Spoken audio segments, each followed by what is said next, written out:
It's a set for King David Kalakaua and his sister, Lili Uokalani.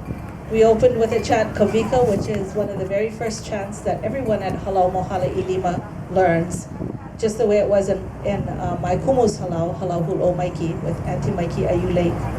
And our boys opened our hour this morning. It's still morning, no, it's afternoon. Our ladies are going to do a surfing chant for Kalakaua called He'eia. And we hope that their voice is going to reach all the way out to the red brick building on the other side of the lawn. E ho makoko, ano hui lalo.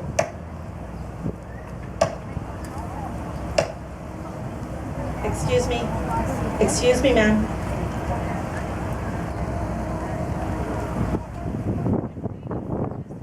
Okay, thank you, but this is my stage, sorry. Ready, ladies?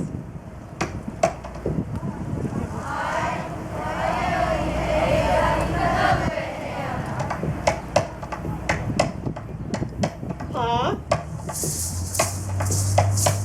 Aya?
Mino aka.